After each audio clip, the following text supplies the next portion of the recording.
이 프린트물은 여러분들이 집에 가셔가지고 한번 쭉 보시면 되니까 제가 썸머리 좀 하도록 하겠습니다. 여러분이 제가 조금 1시간입니다. 가능한 한 제가 안 하려고 노력을 하다가 1시간 해서 내용에서 여러분이 제일 궁금해하는 것은 뇌졸중 환자를 잘 치료하는 팁이죠. 나는 뇌졸중 환자를 오늘 내일 아침에 왔다. 나는 뇌졸중 환자를 잘 치료하고 싶다. 그래서 뇌졸중 오늘의 포인트는 뇌졸중입니다. 손해 파킨슨 안 합니다. 뇌졸중만 할 겁니다. 70%가 뇌졸중 환자 보시죠? 주성욱 선생님 그렇죠? 예. 뇌졸중 환자입니다. 이거는 회장님이 다른 거 하지 말라고 많이 하지 말라고 시끄럽다고 이래서 뇌졸중 환자. 뇌졸중 환자를 위한 뇌졸중 환자를 잘 치료하는 팁입니다. 잘 치료하기 위한 팁입니다. 여러분도 잘 알다시피 뇌졸중 환자가 처음 왔을 때 첫 만남이 굉장히 중요합니다. 그렇죠? 처음 휠체어 타고 왔을 때 이 휠체어 타고 왔을 때 어느 쪽이 헤미플레지아인가를 먼저 확인을 해야 됩니다. 제일 잘 확인할 수 있는 게 휠체어 타고 들어온다. 환자가 이렇게 휠체어 타고 들어올 때 제일 잘 확인할 수 있는 게 어디겠습니까? 손이죠, 손. 손을 보고 우리가 어디 쪽이 헤미플레지아다라고 알아야 됩니다. 이게 왜 그러냐면 레프트 헤미플레지아, 라이트 헤미플레지아를 처음에 구분할 줄 모른다면은 환자의 신뢰도는 떨어집니다. 저분이 초짜인가? 이런 생각을 합니다. 그러니까 처음 올 때부터 이쪽이 불편하시죠? 라고 이야기를 해야 됩니다. 첫 번째죠. 휠체어를 타고 들어올 때 레프트 헤미인지 라이트 헤미인지가 먼저 구분이 돼야 됩니다. 레프트 헤미플레지아이다. 레프트 헤미플레지아다. 라이트 헤미플레지아다. 라이트 헤미플레지아면 반드시 뭐가 오겠습니까? 아파지아가 오겠죠? 그렇죠? 실어증이 옵니다. 그렇게 한마디 말을 해야 되겠죠? 뭐라고? 말은 잘 못하지만 다 알아들으시죠? 이 말을 함으로써 위로를 받겠죠. 저분은 뭐 안 해? 이해하시죠? 이해는 하는데 말만 못할 뿐인데 말 못한다고 못 알아듣는다 이렇게 생각하지 말고 이렇게 한마디 해주는 겁니다. 알아는 들으시죠? 하고 이렇게 말 못해서 좀 답답하시죠? 이 말 위로 손 꼭 잡고 이 말 해주면 환자가 이분은 뭐 아시는 분이다 라고 생각을 하겠죠. 아파지아. 레프트 헤미플레지아가 왔다 그러면 한마디 해야 되겠죠? 니글렉트를 한번 봐야 됩니다. 니글렉트죠. 니글렉트로 인해서 게이트가 잘 되지 않습니다. 그러니까 니글렉트 검사를 한번 해야 되겠죠? 어떻게? 레프트 헤미플레지아 환자가 들어왔다 그러면 손가락이나 이런 펜으로 왼쪽부터 시작을 하면 되겠죠? 그래서 여기서부터 여기 보여요 하고 손으로 한번 찝어보세요 하면 레프트 헤미플레지아 오른쪽으로 이렇게 이거를 찝으면 니글렉트 없는 거고 이쪽을 찝지 못하면 니글렉트가 있는 거죠. 이해가죠? 네, 니글렉트 검사입니다. 만약에 니글렉트가 없다 그러면 그냥 넘어가도 되는데 니글렉트가 있다 그러면 환자는 치료하기가 게이트상 어려운 그러한 나중에 예후를 보일 수 있습니다. 그러니까 니글렉트가 있다, 이 니글렉트가 있다라고 검사 결과가 나왔을 때 손가락으로 이렇게 검사하면 됩니다. 이렇게 왼쪽에서부터 니글렉트가 왼쪽에서 오니까 왼쪽에서 처음 시작해서 이렇게 오게 되면은 검사 되겠죠. 니글렉트가 있으면 반드시 따라오는 게 또 뭐가 따라오겠습니까? 푸시얼 신드롬이 나타납니다. 푸시얼 신드롬이라는 것은 중심선에서 23도 정도 어펙티드 사이드로 중심선을 가지고 있는 겁니다. 왼쪽에 나의 무게중심 CGV는 영화가 아니고 뭐죠? COG죠. 제가 알고도 막 이렇게 하는 거 알죠? 지금 내가 이거 다 대본에 있는 겁니다. 내가 다 대본을 짰습니다. COG죠. COG가 왼쪽으로 23도 기울어져 있습니다. 그러니까 23도 이렇게 기울어져 있는 게 자기는 중심이라고 생각하니까 치료사가 이렇게 오른쪽으로 이렇게 당기면 왜 당기지 하고 다시 미는 거죠. 이게 푸시어 신드롬입니다.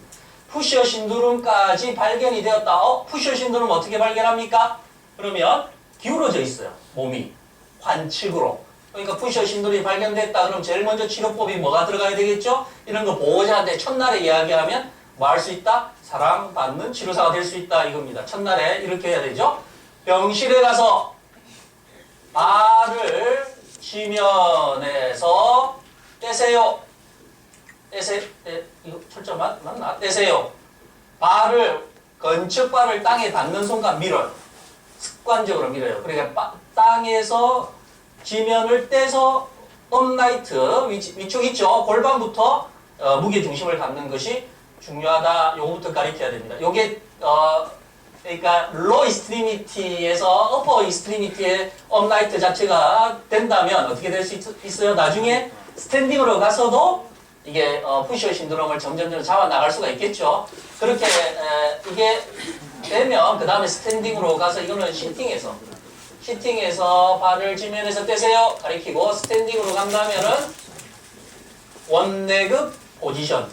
제가 오늘 치료법에서 가장 중요한 치료법이다 하면 원레그 포지션 자세입니다. 이 포지션 철자가 틀렸죠? 포지션. 모르겠습니다. 자, 포지까지. 그렇죠? 포지션입니다. 포지션. 원레그 포지션 자세를 취하면 되겠죠. 스탠딩에서는 원레그 포지션 자세를 취하면은, 이렇게 되는, 형상을 말합니다. 따라서, 첫 만남에서 레프트 헤미플레지아인가, 라이트 헤미플레지아인가를 확인하는 작업이, 스페셜한, 프로페셔널한 모습을 보여줄 수 있다. 따라서, 라이트 헤미플레지아다. 이러면 손 한번 꽉 잡아주고, 말 못해서 답답하시죠? 이 말 한마디 해야 되고 레프트 헤미플레지아다 그러면 니글렉트가 갖고 있으니까 보호자를 따로 불러서 보호자님 니글렉트 무시 증상이 있기 때문에 나중에 걸을 때 조금 시간이 걸릴 수 있습니다. 요 마디 한마디 해주면 보호자가 이 선생님은 좀 다르구나 라고 이야기를 할 수가 있겠죠. 요 이야기까지가 아마 처음에 만났을 때 해주면 되는데 이 환자가 처음 왔을 때 보호자가 인터넷 검색을 굉장히 많이 했어요. 꼬치 물어봐. 왜 환자한테 이렇게 물어봐요. 자, 그러면 좀 더 심도 있게 약간의 심도를 스페셜 검사죠. 두 번째입니다. 스페셜 검사가 됐을 때 요거는 조금 어렵죠. 조금 어려운 검사인데 자, 얼굴이 이렇게 있죠. 우리가 환자의 얼굴을 볼 수가 있겠죠? 환자의 얼굴인데 이게 눈을 봐야 됩니다. 눈을 가지고 우리가 그 사람의 진단병을 추적할 수 있거든요. 눈을 보고 눈이 이쪽 방향으로 이렇게 이쪽으로 안 들어온다. 이쪽으로 치우쳐져 있다. 이쪽으로 치우쳐져 있다. 라고 이야기하면 이 환자는 이쪽에 있는 뇌가 손상이 있는 것이고 왜 그러냐면 이쪽에서 이렇게 가서 이 3번 뇌신경을 파괴를 시키니까 이쪽으로 돌아오지를 못하는 겁니다. 이러한 경우. 근데 눈이 이쪽으로 돌아갔다 그러면은 미들 세레브럴 아이고 싫어라 이제 나오죠. 아이고 자, 요거 정리만 한번 제가 한 10분에서 20분 정도 정리 쫙 하고 이제 실습으로 들어갈 겁니다. 근데 이거를 모르면 환자나 환자 보호자들이 신뢰를 하지 않아요. 치료는 거의 비슷합니다. 근데 고래서 합니다. 미들 세레브라 아테리 그렇죠? MCA 임팍션입니다. MCA 임팍션이 될 수가 있죠. MCA입니다. MCA는 다리보다는 팔이 더 많이 손상당한다 이런 거 기본으로 알고 계시죠? 아파지아 이건 다 같이 오는 겁니다. 그리고 MCA 임팍션이 되었다. 물론 다 이렇지는 않습니다. 다 MCA가 됐다고 다 이렇지는 않습니다. MCA가 가장 넓은 혈관을 지배하기 때문에 다 그렇지는 않습니다. 그러나 이런 경우도 있더라. 다음 두 번째를 이게 첫 번째죠. 두 번째가 고유감각 검사입니다. 고유감각. 자, 이게 포인트가 될 수 있습니다. 뇌졸중 환자를 치료할 때 이 고유감각 검사는 눈 감아봐라 하고 손 들었을 때 위치와 움직임 감각 모르면 고유감각입니다. 거의 터치, 센소리 감각이 없으면 고유감각 떨어진다라고 우리 판단할 수 있는 만졌을 때 모르면 고유감각도 없을 가능성이 많습니다. 굳이 그런 검사를 하지 않더라도 고유감각이 떨어졌다 그러면 자기의 위치와 움직임 감각을 모른다는 이야기입니다. 그러면 내 발이 어디 있는지를 모르고 내 팔이 어디 있는지를 모릅니다. 그 상태가 되었다라고 하면 우리가 인디펜던트 게이트를 목표로 잡기에는 조금 위험합니다. 왜냐하면 자기 다리의 위치를 모르기 때문에. 따라서 이 고유 감각이 떨어졌다라고 본다면은 보조도구의 보험을 좀 추구하는 게 맞습니다. 그래서 이런 이야기를 좀 던져주는 게 맞습니다. AF4라든지, 그렇죠? AF를 통해서 인벌전 있는데, 자기 발이 인벌전이 돼 있다라는 사실을 자기가 모르기 때문에 그럴 때 계속 인벌전돼서 그러는 겁니다. 그렇게 된다면 어떻게 되면 앵클 조인트에 많은 손상이 오겠죠. 그러니까 AF를 착용을 한다든가 보조기, 보조도구죠. 보조도구, 지팡이라든지 아니면 쿼드라 케인이라든지 이쪽 방향으로 가는 게 맞습니다. 따라서 이쪽이 손상되어 있다 그러면 인터널 캡슐의 손상이죠. 인터널 캡슐의 손상입니다. 인터널 캡슐 쪽이 손상되었다라고 우리가 보면 나중에 보호자분, 물론 여러분이 들어간 병원에서는 보바스 치료를 하는 병원에서는 이거 굉장히 싫어합니다. 우리의 손을 통해서 다 낫게 해야지. 무슨 보조도구를 사용하냐? 근데 나중에 되면은 이렇게 다 제 말이 정답은 아닙니다. 제 말이 정답은 아닙니다. 그렇다라는 이야기지. 어디 가서 배웠는데 인터널 캡슐 임팍션의 MCA인데 인터널 캡슐 임팍션이다. 그러면 고위감각 떨어졌으니까 AF 착용해야 된다. 왜 선생님은 그런 식으로 이렇게 싸우면 안 됩니다. 저보다 위에 있는 사람이 AF 착용하라 그러면 예 알겠습니다 하고 내 밑에 있는 사람이 이야기하면 야 임마 이렇게 되는 거야 임마 이렇게 이야기하면 됩니다. 이거 아시죠? 네 그렇게 하시면 됩니다. 세 번째죠. 세 번째입니다. 세 번째는 MCA 임팍션에 대해서 지금 미들 세레브럴 아테리 임팍션에 대해서 이야기합니다. 조음장애가 있습니다. 조음장애라는 것은 말이 잘 못하는 거예요. 말은 하긴 하는데 귀 이렇게 들어야 됩니다. 이 조음장애가 근데 환자분이 처음에 왔어요. 근데 말을 하는데 이름이 뭐예요? 환자분 하는데 말은 해요. 병영이 무슨 말인지 못 알아듣겠어요. 그러면 한마디 있다가 조음장애 갖고 계시구나. 미들 세레브럴 아테리 임팍션이네요. 라고 이렇게 이야기를 하게 되면은 나중에 게이트 하는 데는 좀 문제가 없을 수가 있겠죠. 다리는 좋고 팔이 안 좋으니까 나중에 되면 그렇게 이야기를 하면 됩니다. 여기에서 미들 세레브럴 아테리가 손상되었을 때 가장 많이 손상되는 부분이 이 인터널 캡슐입니다. 고유감각이 떨어질 수 있습니다. 이거 확인을 해야 됩니다. 고유감각이 있는지 없는지에 따라서 치료 방향은 완전히 달라집니다. 저의 주장입니다. 그렇죠? 자, 이제 두 번째, 그렇죠? ACA입니다. ACA는 여러분 아시다시피 안테리얼 세레브럴 아테리인 경우에는 안테리얼 세레브럴 아테리인 경우는 손상 범위가 작습니다. 그리고 직경이 작고 교통동력이 발달되어져 있기 때문에 이 미들 세레브럴 아테리가 한 60에서 70%의 손상 경우 확률적으로 손상을 된다면 안테리얼 세레브럴 아테리는 한 10% 정도밖에 차지를 하지 않고 있습니다. 그래서 그렇게 우리가 많이 집중을 할 필요는 없습니다. 좀 신기한 게 뭐가 있다 그랬죠? 에어리언 핸드 신드롬이라 그랬죠? 왼손과 오른손이 따로 도는 겁니다. 왼손과 오른손이 따로 도는 외계인 손 증후군이 나타납니다. 외계인 손 증후군이 나타나더라. 요거를 우리가 한번 체크해 보면 됩니다. ACA죠. 코르푸스 칼루즘 손상이죠. 뇌량, 코르푸스 칼루즘 손상이 이렇게 나타날 수가 있습니다. 두 번째죠. 이제 세 번째는 많이 어렵죠? 이거 적어놓고 나중에 환자 왔을 때 한번 체크해 보면 됩니다. 좀 이상한가? 지금 포인트 안 맞고 있습니까? 괜찮아요? 네, 세 번째. 그만했으면 좋겠죠, 이거는. PCA입니다, PCA. 그렇죠, PCA입니다. PCA 주행 경로는 템포럴 롭을 통해서 오시피탈 롭 쪽으로 달려갑니다. 그러니까 결론적으로는 림빅이 다칩니다, 림빅 쪽이 메모리죠. 메모리 로스가 일어납니다. 메모리가 다치게 됩니다. PCA가 손상되었다. 진단명에 보고 PCA가 손상되었다 하면 이 사람 기억력이 떨어져 있어요. 이거 치매 증상이 보인다? 이런 환자일 가능성이 있어요, PCA가. 그러니까 그런 거를 확인할 수 있습니다. 좀 말했는데 어제 뭐 했어요? 잘 기억을 못하거나 그런 분들은 요 포스테리어 세레브럴 아테리 쪽이 손상되어 있을 수 있습니다. 제가 지금 이렇게 이야기하는 건 그 사람 병이에요. 환자분 왜 기억을 못해요?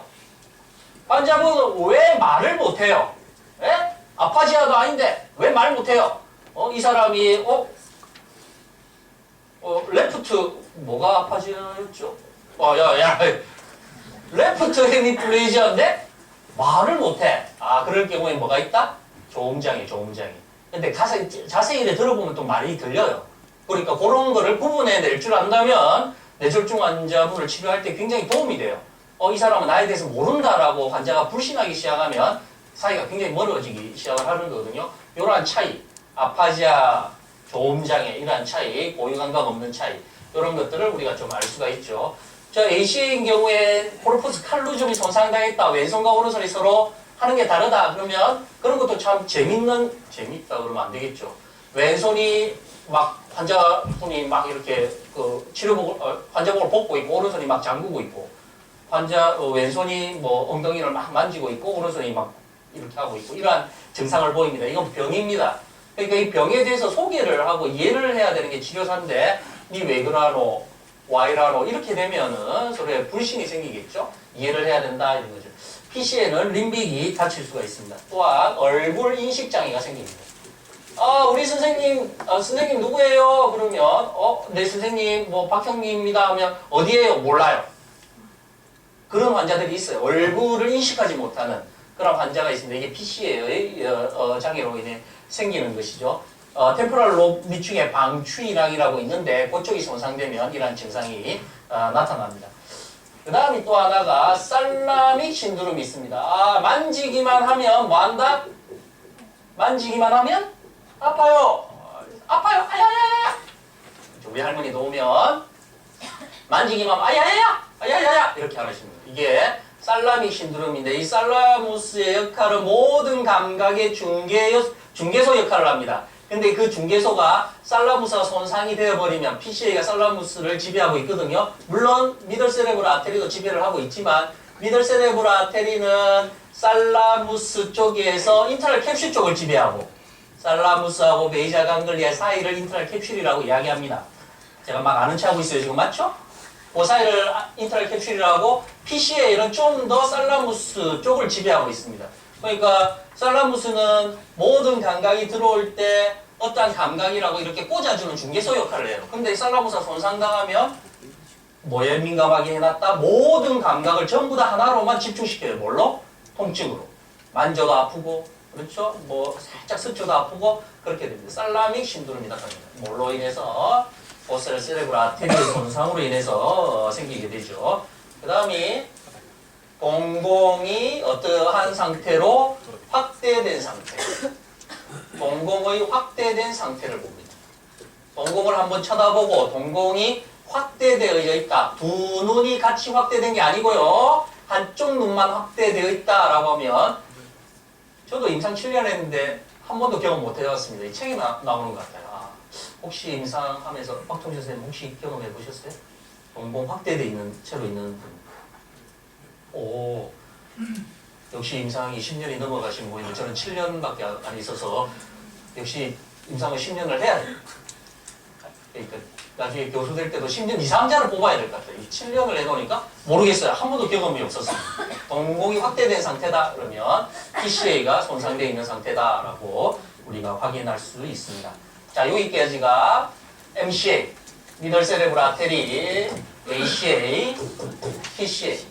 순서적으로 보면 MCA가 제일 많이 손상을 당하고요. 그 다음이 PCA이고, 그 다음이 ACA 쪽으로 이렇게 됩니다. 아마 MCA, PCA 환자는 여러분 본 경험이 있을 겁니다. 그 다음에 ACA 쪽이 이렇게 되는 경우가 됩니다.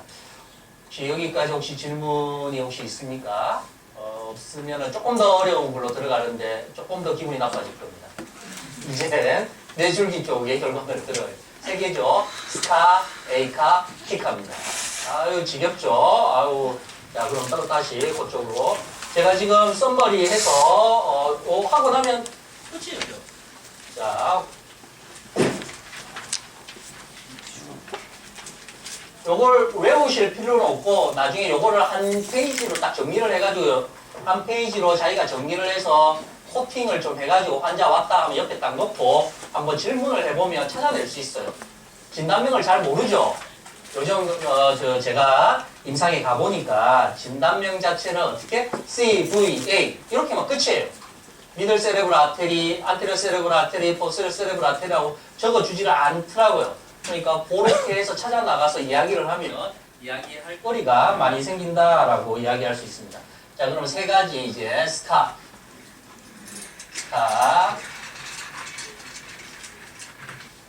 에이카, 피카. 스카, A카, 피카입니다. 스카는 동공이 축소된 상태입니다. 동공 축소된, 이거는 다 프린트물에 나중에 가면 다 적혀 있습니다. 동공이 축소된 상태입니다. 스카는 미드브레인입니다. 스카는 미드브레인이고, A카는 폰스고, P카는 메둘라죠. 메둘라입니다. 따라서 미드브레인, 폰스, 메둘라 쪽을 지배하기 때문에 이거는 전부 다 뭐하고 관련이 있다? 손의 다리와 관련이 있습니다. 손해와 관련이 있습니다. 따라서 스카, A카, P카 어느 거 하나가 손상되더라도 전부 다 무슨 증상 나오더라? 아탁시아는 다 나옵니다. 그러니까 스카, A카, P카가 손상되었다. 그럼 보호자 불러야 되죠. 뭐라고? 손 꼭 잡고 환자분 낫게 하려면 시간이 좀 걸립니다. 필요합니다. 환자분 인내심을 가져야 됩니다. 환자분 잘 안 될 수도 있습니다. 우리 끝까지 지구력 있게 견뎌봅시다. 보호자분한테 꼭 이 말 시작하고 들어가야 됩니다. 그렇죠? 그 이유는 아탁시아, 손의 다리, 손해로 들어가는 섬유의 손상이 되기 때문에 모터 러닝이 잘 안 되는 거죠. 오차를 수정할 수가 없습니다. 오차의 수정이 안 되니까 하나 가르쳐줘도 할 수 있다 못한다? 못해요. 그러니까 보호자가 뭐라 해요? 다른 사람 하는데 왜 당신은 못하냐? 응? 머리 왜 이래 나쁘냐? 머리 다쳤어요. 머리 나쁘죠? 막 쏘아 붙이기 시작해요. 옆에 있는 사람은 뇌졸중 MCA면 가르쳐주면 다 해요. 손해가 손상 안 됐기 때문에. 근데 유독 못해요. 그러니까 막 옆 사람하고 비교하기 시작해요. 그런 거를 이야기할 수 있습니다. 아, 이쪽이 손상되면요. 손해가 손상되지 않았는데 왜 못해요? 아, 이쪽은 손해 다리, 손해로 들어간 섬유를 손상시키기 때문에 손해 증상과 똑같이 나타난다. 이 말을 해줘야 됩니다. 아탁시아가 나타날 수가 있습니다. 따라서 스카가 손상됐다. 동공이 축소된 상태로 손상됩니다. 이것을 호너 증후군, 아까 확대 현상을 웨버 증후군 하는데 그 증후군 자체는 우리가 중요하지 않죠. 증상만 보면 외우고 있으면 되겠죠. 동공 축소된 상태를 보이고 있습니다. A카가 손상이 되면은 요거는 폰스 쪽이라서 5번, 6번, 7번, 8번이 손상됩니다. 5번 얼굴 감각이죠. 얼굴의 감각입니다. 잘 모르겠네요. 네이버 찾아보세요. 5번 신경이 뭐예요? 네이버 너무 잘 알려주더라고요. 이거는 재밌는 이야기였어요. 6번은 앱토센스죠? 7번은 페이셜입니다. 그렇죠? 8번은 버테브라가 아니고 베스티불라. 예, 대본에 있었던 거예요. 이런 것도. 베스티불라죠. 베스티불라니까 이쪽이 손상되어 있다. 어지럽겠죠? 베스티불라 쪽 손상됐다. 버티고 나타나겠죠? 어지러움증 나타납니다. 그런 것들을 우리가 확인할 수 있어요. 막 토할라 그러고 환자가 조금만 치료하면 막 보미팅 나타나려고 하고 막 이 만성이 환자인데도 그런 환자분이 있어요. 막 조금만 하면 막 오바이트 할 것 같다. 이쪽이 손상되어 있는 거예요. 8번 쪽 손상입니다. 피카입니다. 제일 중요한 피카죠. 제일 호발 부위입니다. 피카가 뇌줄기 혈관에서는 제일 중요합니다. 피카죠. 피카 제일 중요한 겁니다. 요것은 피카는 두 가지로 나뉩니다. 라테랄을 지배하는 것과 메디아를 지배하는 것. 그렇죠? 라테랄을 지배하는 것과 메디아를 시간이 너무 많이 가네. 큰일 났다. 라테랄을 지배하는 것과 메디아를 지배하는 것. 라테랄로 지배하는 것은 뉴클레우스 엠비거스. 들어봤죠? 의문액. 이게 중요합니다. 뉴클레우스 엠비거스입니다. 의문액입니다. 뉴클레우스 엠비거스는 삼킴입니다. 삼킴. 자, 이거 외워야 됩니다. 뉴클레우스 엠비거는 삼킴입니다. 콧줄 달고 들어옵니다. 콧줄을 달고 들어옵니다. 콧줄을 뺄 수 있다 없다? 없다. 뇌졸중 환자들이 왔는데 콧줄을 달고 들어와요. 콧줄을 달고 들어왔는데 이거 뺄 수 있으니까 나중에 퇴원할 때도 뺄 수 있습니다. 작업치료실에 가서 연화운동하면 이런 거 뺄 수 있습니다. 불가능해요. 불가능한 겁니다. 뉴클레우스 엠비거스 피카가 손상되었다. 그러면 콧줄을 못 뺍니다. 그럴 때는 보호자한테 이렇게 이야기합니다. 우리 아저씨는 왜 콧줄을 아직도 못 빼요? 그러면 보호자 따로 불러서 손 꼭 잡고 이야기해야 됩니다. 잘 안 될 수도 있습니다. 그러니까 따로 이렇게 좀 기다렸다가 좀 이렇게 하셔야 됩니다. 금방 잘 안 됩니다. 이야기 하셔야 됩니다. 조금만 하면 될 거예요. 왜 안 되지? 이렇게 이야기하면 안 됩니다. 알겠죠? 그렇게 가야 된다. 그 다음에 메디알 쪽입니다. 메디알은 12번 뇌신경이 손상당하기 때문에 다른 그림을 그려왔지만 시간이 없기 때문에 어떻게 된다? 혀가 한쪽 방향으로 편의가 됩니다. 혀 내밀어 봐라 하면 한쪽 방향으로 편의가 됐을 때 이것은 뇌의 손상일 수도 있고 12번 뇌신경, 피카의 손상일 가능성이 있습니다. 이거 구분하는 방법이 있거든요. 어떻게 하냐면은 자, 뇌 쪽이 손상되면요. 뇌 쪽이 요쪽 왼쪽이 손상되었다. 그러면 어디가 마비면 이쪽이 마비죠. 그렇죠? 편이 되는 것도 이쪽으로 편이 돼요. 뇌가 손상되면. 하지만 피카가 손상됐다. 혀는 반대가 됩니다. 헷갈리는데 그 원리도 제가 그릴 수 있는데 시간이 없기 때문에 그려드릴까요? 뭐 별로만 외우면 되겠죠? 그러니까 우리는 더 중요한 게 요 뇌가 손상됐다면 혀는 이쪽 방향으로 돼요. 그러니까 마비 쪽으로 혀가 편이 돼요. 근데 피카가 손상되었다 하면 혀는 반대로 돼요. 반대. 그러면 요거 두 개로 구분할 수 있어요. 뇌가 손상되면 대뇌가 손상되었다 그러면 같은 쪽으로 혀가 내밀었을 때 마비된 쪽으로 혀가 편이 되는데 피카만 손상되었다 하면 혀는 반대로 편이 됩니다. 반대로. 자, 여기까지가 우리가 구분하는 방법입니다. 자, 그래서 하나 이제 구분하는 방법을 이야기를 했고, 자, 그러면 우리가 이제 한 5분 정도만 해서 제가 혹시 여기까지 궁금한 거 혹시 있습니까? 알겠습니다. 그러면 어렵죠? 신경질 납니까? 괜찮나? 예. 들어도 까먹죠. 맞습니다. 그러니까 가르쳐야 돼요. 제가 늘 이야기하는 게 자꾸 들으면 까먹어요. 그러니까 가르쳐야 돼요. 빵나눈 스터디. 언제든지 오셔서 가르쳐도 됩니다. 가르쳐야 머리에 남아요. 가르쳐야지. 예. 저도 이래 가르치면 머리 남습니다.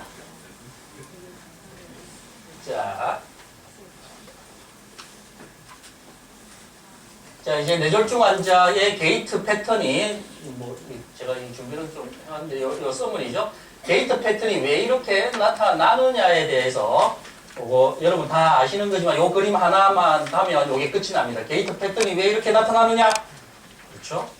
자, 요 그림 하나에서 요것도 그림 잘 그려가시가지고 나중에 뭐 어디에 발표할 때나 이런 게 있으면 제가 누누이 이야기하지만 아주 좋은 이론인 것 같습니다. 미드브레인, 폰스, 메둘라 이렇게 되겠죠. 이렇게 됩니다.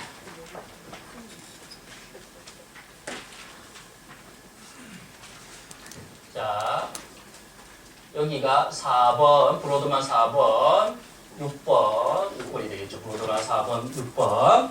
자, 여기가 우리가 CVA이기 때문에 대뇌에 대해서는 조금 언급을 해야 돼요. 이 브로드만 영역을 이야기하는 겁니다.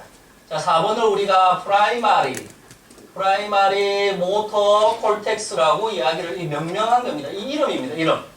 프라이마리 모터 콜텍스다. 프라이마리 모터 콜텍스다고 이 6번을 뭐라고 하냐면 프리 모터. 왜 이렇게 이름을 정했냐요? 잘 몰라요. 그렇게 정했더라고요. 콜텍스. 프리 모터 콜텍스라고 이야기합니다. 여기가 이제 9번, 10번, 11번, 12번 이쪽을 우리가 뭐라고 이야기를 하냐면 프론탈이라고 명명을 했습니다. 프론탈. 모터 콜텍스. 이렇게 명명을 했습니다. 프라이마리 모터 콜텍스, 프리모터 콜텍스, 프론탈 모터 콜텍스 이렇게 이게 명명한 겁니다. 프리프론탈부터 조금 정의를 하면 프리프론탈은 거의 우리의 그 성격과 관련이 있습니다. 성격, 뇌졸중 환자의 성격과 관련이 있습니다. 따라서 라테랄 쪽, 프리프론탈 쪽에 라테랄 쪽이 손상당했다. 물론 미들세레브럴 아테리겠죠. 라테랄이니까. 미들세레브럴 아테리가 손상당했다. 그러면 이 사람은 뭐가 되냐? 고집스럽게 변합니다. 고집스러워. 환자가 왔는데 미들세레브럴 아테리가 손상이 되었어요. 미들세레브럴 아테리가 손상인데 굉장히 고집스러워요. 융통성도 없고 고집스러워요. 뭐 거의 다 저죠? 고집스러워. 그리고 워킹 메모리가 워킹 그렇죠? 워킹 철자 그렇죠? 워킹 메모리가 손상을 당합니다. 이게 라테랄 쪽입니다. 프리프론탈은 첫 번째가 이렇게 라테랄 프리프론탈이 있고 두 번째가 메디알이 있겠죠. 메디알. 안쪽이 손상당했다 그러면 이거는 ACA겠죠. 그렇죠? ACA. 요거는 MCA가 되겠죠, 당연히 MCA가. 메디알이 손상당했다. 그러면 모티베이션이 떨어집니다. 모티베이션. 아무것도 안 하려고 그래요. 환자가 왔는데 거의 미들 세레브럴 아테리 손상이 많아요, 환자 중에. 근데 환자가 왔는데 굉장히 고집스럽다. 그럼 설명을 해줘야 되면 이분은 라테랄 쪽이 손상되어 있기 때문에 굉장히 고집스럽습니다. 우리가 이해를 해줘야 된다. 근데 어떤 사람이 왔는데 아무것도 안 하려고 그래. 누워 있으려고 그래. 누워서 오줌만 싸는 게 아니고 그렇죠. 오줌도 싸고 그렇죠? 이렇게 하려고 해요. 움직이지도 않으려고 말도 안 하려고. 그러면 이분은 ACA 쪽이 손상당했다. 모티베이션이 안 된다. 이렇게 이야기를 할 수 있고 세 번째가 바닥 쪽입니다. 오르비톨이죠. 오르비토. 그렇죠. 오르비토 프리프론탈입니다.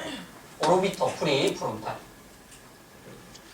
오르비토 프리프론탈 쪽이 손상당했다. 그러면 폭력적입니다. 폭력적. 오르비토는 요 바닥 쪽이죠. 이 바닥 쪽이라서 이거는 미들 세레브럴 아테리입니다. 폭력적입니다. 환자가 왔는데 욕을 그렇게 해요. 욕을. 굉장히 거칠고 욕을 하고 이러면 이 사람은 밑바닥 쪽이 미들 세레브럴 아테리 쪽의 밑바닥이 손상됐구나. 우리가 이렇게 알 수가 있는 것이겠죠. 그렇죠? 성격적입니다. 이게 환자가 왔을 때 이 환자는 어디가 손상이 되었냐, 성격상 어떤 변화가 생길까라고 우리가 알 수가 있죠. 이게 병이기 때문에 이 갖고 싸우면 안 되죠. 환자가 왔는데 막 폭력적으로 욕한다. 그래 나도 욕할게. 이러면 안 됩니다. 병입니다. 병. 그렇죠? 자, 이 4번 쪽에서 내려온다. 4번 쪽에서 내려오는 신경들은 배츠 세포라고 있습니다. 세포에서 배츠, 피라미다 세포라고 이야기하죠. 여기서 내려오는 트랙은 콜티코 스파이널 트랙이라고 이야기를 하죠. 여기 콜티코 스파이널 트랙은 4번에서 내려옵니다. 브로드만 4번이다. 이러한 영역이 된다. 이라고 이야기할 수 있죠. 그 다음에 브로드만 6번입니다. 4번에 있는 콜티코 스파이널 트랙은 전체 트랙 중에 4%밖에 차지하지 않습니다. 그러니까 우리가 지금까지 알았던 콜티코 스파이널 트랙은 우리의 몸을 의지적으로 다 지배한다. 그게 4%밖에 안 된다라는 사실을 우리가 알 수 있습니다. 대부분이 어디 있었냐? 6번, 96%가 내려오는데 이 6번은 누구의 도움을 받냐? 베이잘 강글리아와 소뇌. 그렇죠? 이거는 왜 영어로 쓰고 이거는 왜 한글로 썼냐? 이거는 어려워요, 영어가. 예, 요 6번에서 요 베이자 강글리아와 소뇌 요 두 가지 정보를 받습니다. 그래서 6번에서 내려옵니다. 6번에서 내려와서 이 6번에서 내려오는 것은 누구를 지배해 주냐면 미드브레인에 있는 루브로 스파이널 트랙, 폰스와 메둘라에 있는 레티큘로 스파이널 트랙, 그 다음에 베스티블로 스파이널 트랙. 요거를 어떻게 해준다? 6번에서 요것들을 지배를 해줍니다. 6번에서 내려오는 것은 루브로 스파이널 트랙. 루브로 스파이널 트랙. 루브로죠. 루브로 스파이널 트랙. 루브로 스파이널 트랙. 이거는 레티큘로 스파이널 트랙. 이거는 베스티블로 스파이널 트랙. 요렇게 내려옵니다. 이 트랙들은 존재하고 있습니다. 이것을 우리는 무슨 트랙이라고 하냐면 익스트라 피라미달 트랙이라고 이야기합니다. 익스트라 피라미달. 요거를 익스트라 피라미달 트랙이라고 하는데 익스트라 추체외로 트랙. 이거를 신용으로는 뭐라고 하는지 제가 잘 모르겠습니다. 그래서 루브로 스파이널 트랙은 상지의 플렉션에 작용하고 레티큘로 스파이널 트랙은 하지의 플렉션, 하지의 익스텐션, 폰스 쪽의 익스텐션이고 메둘라 쪽은 플렉션입니다. 베스티블로 스파이널 트랙은 하지의 익스텐션, 두 개가 같이 합치면은 하지의 익스텐션에 더 작용하게 됩니다. 그래, 요 작용을 할 때 이것을 적절하게 작용하게끔 어떻게 적절하게 베이자 강글리아의 정보와 소뇌의 정보를 통해서 어느 정도 적절하게 수축을 해라 라고 가르쳐 주는 게 이겁니다. 이걸 우리가 뭐라고 하냐? 콜티코 컨트롤 트랙이다. 거칠 제어로다 라고 이야기할 수 있습니다. 근데 뇌졸중 환자가 딱 되었다. 뇌졸중이 딱 발생이 되었다. 그러면 이것이 손상을 되어버립니다. 이게 손상이 돼요. 손상이 되니까 익스트라 피라미달 트랙이 과흥분을 하게 되죠. 자, 뇌졸중 환자가 됐다. 그러면 왜 게이트 패턴이 그렇게 나타나느냐? 뇌졸중 환자가 되면 이 콜티코 콜트럴 트랙이 손상을 돼요. 여기서 내려오는 게 손상됩니다. 결론적으로 루브로와 레티큘로와 베스티블라의 과흥분이 나타나요. 제어를 못하니까 과흥분이 나타나요. 그러니까 상지가 플렉션이 되고 하지가 익스텐션이 되는 그런 나타나는 겁니다. 이 레티큘러 스파이널 트랙은 또한 감마 모터 뉴런과 관련이 있습니다. 감마 모터 뉴런은 또한 머슬 톤과 관련이 있습니다. 머슬 톤을 지배하는 건 누구냐? 감마 모터 뉴런입니다. 감마 모터 뉴런은 누가 지배하냐? 레티큘러 스파이널 트랙입니다. 이 레티큘러 스파이널 트랙은 누구의 지배를 받냐? 콜티코 컨트롤 트랙의 지배를 받게 됩니다. 근데 이게 손상이 되었다라고 이야기하면 결론적으로 머슬 톤의 조절이 어렵다라고 이야기를 하죠. 그러니까 머슬 톤이 높은 상태를 스파스티시티라가 나타나기도 하고 아예 머슬 톤이 이렇게 확 뜨는 거 플라시드한 상태가 나타나는 이러한 결론을 얻을 수가 있다. 그러면 대부분이 스파스티시티가 나타나니까 머슬 톤 조절이 되지 않은 스파스티시티가 나타나는 환자는 어떻게 치료하면 됩니까? 이 감마 모터 뉴런은 레티큘러 스파이널 트랙의 지배를 받는데 이 레티큘러 스파이널 트랙이 무엇에 민감하냐? 레티큘러 스파이널 트랙이 결론적으로는 머슬 톤을 지배하는 건데 그러면 레티큘러 스파이널 트랙이 무엇에 민감하냐? 센소리에 민감해요. 센소리. 레티큘러 스파이널 트랙은 센소리에 굉장히 민감한 핵입니다. 그래서 터치라든지 환경이라든지 이런 게 굉장히 민감해요. 결론적으로 머슬 톤을 다운시키려면 무엇을 가지고 해야 된다? 센소리 가지고 해야 됩니다. 그래서 우리가 만질 때도 굉장히 부드럽게 속도도 느리게 이런 식으로 우리가 다가서는 게 이러한 이유 때문에 이야기를 하는 겁니다. 아마 머슬 톤을 이니비션 시키는 그러한 테크닉 중은 다 센소리적 접근 방법을 쓰고 있는 이러한 이유가 될 수가 있다라고 이야기를 할 수 있습니다. 됐죠? 여기까지가 제가 요 전체적인 요 개념입니다. 전체적인 개념을 제가 이렇게 설명을 했고 그러면 어떻게 치료를 해야 되냐? 그렇죠? 그러면은 클리니컬 프랙티스는 과연 어떻게 해야 되냐? 그러면 왜 뇌졸중 환자가 손상이 탁 되었을 때 뇌졸중 환자가 손상이 되었을 때 그 뇌졸중 환자는 왜 잘 걷지를 못하느냐? 그러니까 그 원인 중에 하나가 직립보행에서 찾을 수가 있어요.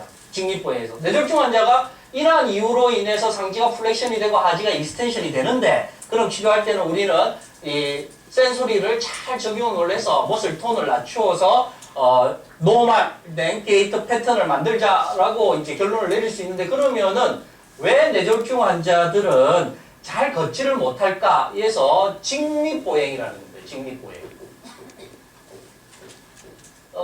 제 유튜브에 제 이름 치면 이 직립보행에 대해서도 아주 많은 자료들이 올라가 있습니다. 이 직립보행에서 직립보행 자체가 불안정한 겁니다. 직립보행은 결론은 뭐하다? 불안정한 상태입니다. 두 발로 서는 것은 굉장히 불안정한 상태입니다. 불안정을 안정화하기 위해서 한 발이 앞으로 나가는 그런 원리를 가지고 있습니다. 이 불안정함. 그러면 왜 직립보행을 우리가 하게 되었냐? 그럼 결론적으로는 뭐다? 손과 언어, 그렇죠? 호흡을 하기 위해서 직립이 되었고요. 또한 손을 사용해서 뇌를 발달시키기 위해서 직립을 선택한 겁니다. 하지만 그로 인해서 뭐는 안 좋아졌다? 불안정하게 됐어요. 보행 자체가 불안정하게 됐어요. 이러한 걸 따지고 보면은 네발동물 있죠? 네발동물을 제가 그림을 잘 못 그립니다. 이렇게. 자, 네발이죠. 자. 네 개. 네발 동물은 굉장히 안정감이 있어요. 네발 동물은 굉장히 안정감이 있습니다. 근데 두 발은 이제 안정감이 없어요. 안정감이. 두 발은 안정감이 없습니다. 여기에서 안정감을 주기 위해서 뭐가 발달되었다? 안정감을 주기 위해서 글루테우스 맥시무스가 뒤에서 잡아당겨서 COG를 유지하게끔 발달되어 있습니다. 아마 네 발 달린 동물들 엉덩이를 톡톡톡 때려보세요. 없어요. 글루테우스 맥시무스 없습니다. 우리 강아지들 엉덩이 보면 뼈가 만져져요. 엉덩이. 푹신푹신하지 않아요. 안 만져봤나? 고양이도 그렇고 그거 없어요. 어디가 발달되냐? 쿼드리셉스라든지 햄스트링이 발달되어 있어요. 결론적으로는 불안정한 상태이기 때문에 한번 손상이 되면은 뇌졸중 환자가 이게 뇌가 손상이 되었다. 뇌가 손상이 되었다라고 이야기하면은 안정된 상태로 돌아가고자 합니다. 안정된 상태로 돌아가고자 하니까 보행 자체가 잘 어렵게 직립보행보다는 무엇을 추구하게 된다? 네발기기 자세 쪽으로 자꾸 가려고 하는 요렇게 이제 진행이 됩니다. 그러니까 치료할 때는 무엇에 포커스를 맞춰야 된다? 글루테우스 맥시무스에 그렇죠. 여기 있죠? 글루테우스 맥시무스에 초점을 맞춰야 된다라고 우리가 이야기를 할 수가 있습니다. 자, 그래서 이렇게 이제 실습을 해보면 그렇죠? 우리 지영 선생님 이런 우리 많이 맞춰봤잖아요. 이런 거 나오겠어요. 우리 지영 선생님하고 저하고 억수로 많이 맞춰봤습니다. 한번 여러분 한번 구경 한번 해보시고 좋으면 하세요. 알겠죠? 예, 구경 한번 해보시고 할인된 가격으로 모시겠습니다. 자, 누워보세요. 예, 이제. 예, 바로 누우면 됩니다. 슈파인부터 그러면 치료법입니다. 그렇죠? 슈파인에 이렇게 완전 우리 여기서 포인트는 글루테우스 맥시무스를 강화시키기 위해서 또한 중력을 경험시키는 것이죠. 그래서 우리가 그 처음에 뇌졸중 환자가 처음 시작했다 그러면 30분을 끌어야 되겠죠? 그렇죠? 30분 치료를 해야 됩니다. 30분 치료를 해야 되는데 내가 다 뭐 그것만 할 수는 없잖아요. 그러니까 처음 가면 뭐 하더라 여기에 이제 프린트물하고 이게 다 들어가 있긴 하지만 여기가 만약 어펙티드 사이드다 그러면 우리가 어펙티드 사이드에서 숄더 쪽을 이렇게 바로 잡고 여기서 이렇게 붙인 이런 거는 다 하시면 돼요. 이거 어떻게 하면 돼요? 옆에 사람 보세요. 이렇게. 똑같이 따라하면 돼요. 똑같이 따라하면 돼요. 팔 잘 안 닿아요. 그러니까 똑같이 시간을 이렇게 하면서 이렇게 따라하면 됩니다. 그 다음에 뭐 스카플라도 좀 만져주고 어떻게 똑같이 따라하면 돼요. 옆에 사람. 다리도 처음부터 막 뭐 글루테우스 맥시무스 할 그런 건 아니니까 똑같이 따라하면 돼요. 이렇게 다리 올리고 뭐 이렇게만 하면 힘드니까 그렇죠? 내 다리를 이용할 수 있죠. 좋은 선생님은 많이 하죠. 이렇게 해서 이렇게 올라가면 됩니다. 이렇게 하는데 환자가 좀 기분 나쁘다. 그날따라 좀 기분이 나쁘다. 인상이 좀 쓰고 있다. 그러면 조금 더 적극적으로 해줘야 돼요. 그렇죠? 그러면 이렇게 자세 이렇게 잡아주면 됩니다. 자세 이렇게 잡아서 그렇죠? 이렇게 딱 들어가면 됩니다. 그리고 이렇게 시작하면 되죠? 그러면 환자의 눈을 똑바로 쳐다봐야 돼요. 나한테 다시는 하지 못하게 기분 나쁜 표정을 짓지 못하게 이렇게 딱 뭐 오늘 무슨 일 있어요 이러면은 아닙니다 이렇게 웃기 시작을 해요. 그렇죠? 이 자세를 이렇게 하면 물론 이게 이제 플렉션 이스텐션의 자세가 되겠죠. 이렇게 플렉션 이스텐션도 하고 이렇게 합니다. 여기에서 이제 슈파인에서 가장 중요한 건 뭐다? 브릿지 엑서사이즈다. 브릿지. 이게 글루테우스 맥시무스거든요. 요거를 이야기하기 위해서 지금 그냥 이야기를 한 겁니다. 브릿지 엑서사이즈죠. 자, 엉덩이 들어보세요. 그렇죠? 요게 브릿지. 이게 글루테우스 맥시무스입니다. 엉덩이 만지면 단단합니다. 한번 만져볼래요? 예, 요 엉덩이 만지면 단단합니다. 요걸 잘한다. 잘한다 그러면은, 그러고 계세요. 왜 구멍내려 여자. 잘한다 그러면, 이쪽 한쪽 다리도 들어주고, 그렇죠? 이쪽이 강화되겠죠? 그 다음에 이쪽도 플렉션 이스텐션 하면 되겠죠? 그럼 이쪽이 강화됩니다. 강화되니까 뭐 돈도 주고 그래요? 강화시키면 돈도 줘요. 돈도. 나중에 환자도 돈도 줘요. 퇴원할 때쯤 되면, 그렇죠? 뭐 편지지에다 돈도 이렇게 넣어주고 합니다. 자, 이렇게 하고 다시 사이드라인 놓으시고, 사이드라인 놓아서, 돈 또 주네요? 예. 이렇게. 사이드라인에서, 이 사이드라인에서 우리가 나중에도 이게, 우리가 힙 플렉스 머슬 자체가 잘 작용이 안 되니까 여기서 이렇게 앞으로, 자, 이렇게 천천히 가보세요. 자, 이렇게 가세요. 가세요. 하고 이스텐션. 이스텐션은 뒤로 오는 겁니다. 예, 이렇게. 자, 뒤로. 우리 연습 많이 했는데, 그렇죠. 다시. 그렇죠. 이스텐션. 여기 힘이 딱 들어가. 글루테우스 맥시무스에 힘 들어갑니다. 이렇게. 요게 슈파인 자세에서 우리는 게이트에 굉장히 중요시하죠. 그러니까 사이드, 아까 브릿지 엑서사이즈 하고, 플렉션, 이스텐션. 사이드 라인에서 플렉션, 이스텐션. 이쪽 방향을 좀 연습시키면 많이 좋아질 수 있습니다. 그 다음에 시팅 자세로 가야 되겠죠? 시팅입니다. 앉아보세요.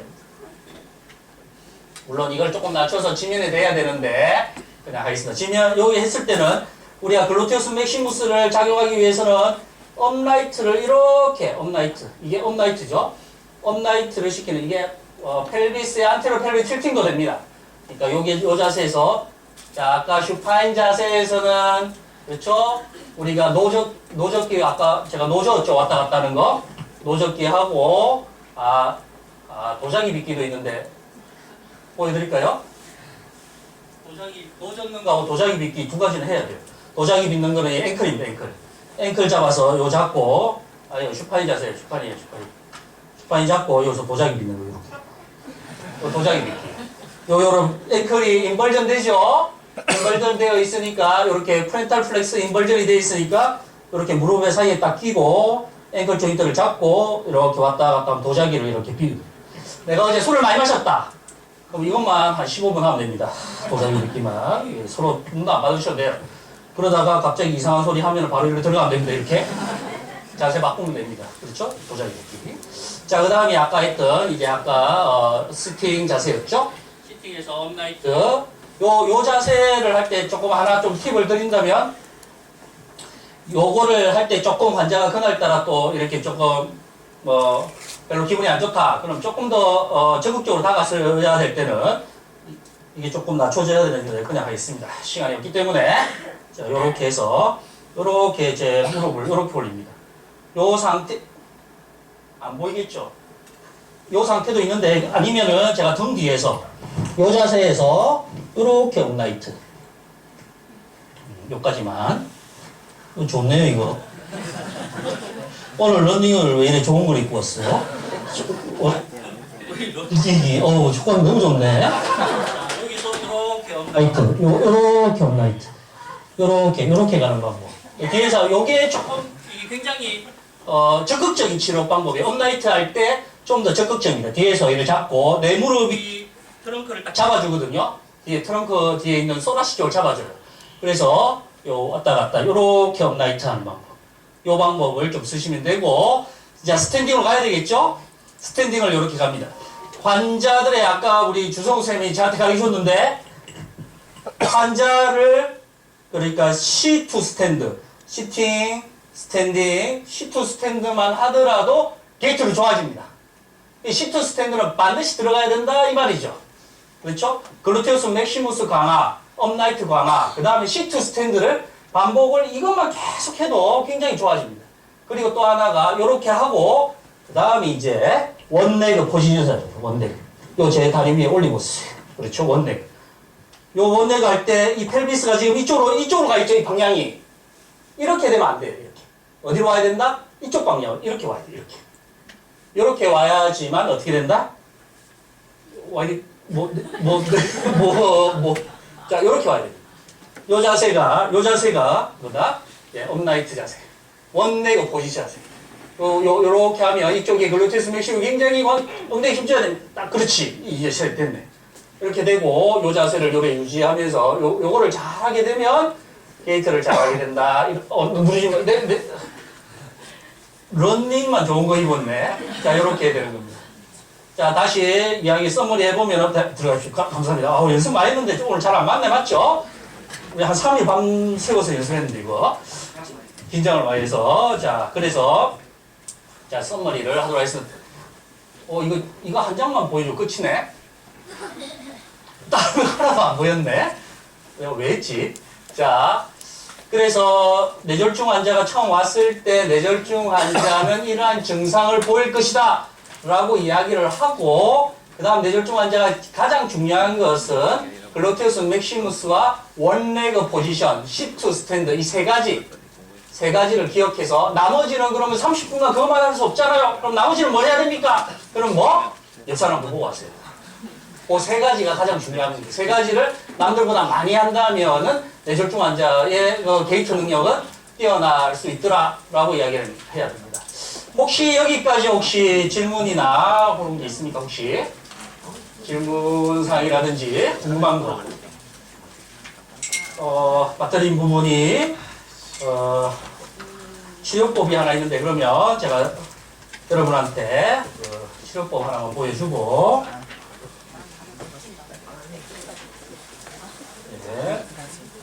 한번 보십시오. 이거는 예전에 병원에서 신입물리치료사를 위해서 했던 어디인지 예.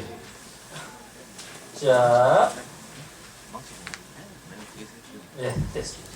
한번 보면은 이제 바로 누웠다 그러면 이렇게 손의 위치를 이렇게 잡아서 이건 프린트물이 없습니다. 이거는 실기이기 때문에 이거 한번 해볼까 했더만 하기 싫은 눈치가 많아서 안 했습니다. 저 혼자 했습니다. 안 했죠, 저도? 옆 사람 거 보고 해라고 했어요. 자, 요렇게 잡아서, 요렇게. 이거 인벌전 되어 있으니까 요걸 바깥쪽으로 돌리는, 이러한 엄지가 하늘을 향하도록 바깥쪽으로 돌려라. 왜냐면 인트럴 로테이션이 되어 있으니까 이스트럴 로테이션으로 가라. 이러한 이야기죠. 가슴과 겨드랑이 사이에 환자 팔을 고정하고 이거 많이 합니다. 실제로. 이렇게.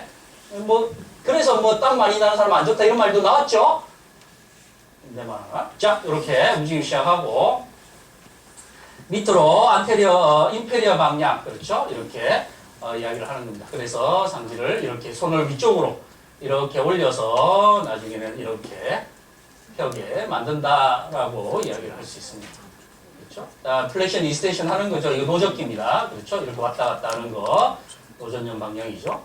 그렇죠? 이렇게 왔다 갔다 이게 노적기입니다. 그렇죠? 노적기 잘하고 있죠? 예. 이거 좀 마음에 안 든다 그러면 어떻게 해야 또 이게 무릎 끼우고 바로 가야 됩니다. 환자 얼굴 앞에 내 얼굴 갖다 대면 돼요. 예, 그거 한번 쓰시면 됩니다. 플렉션 이스텐션.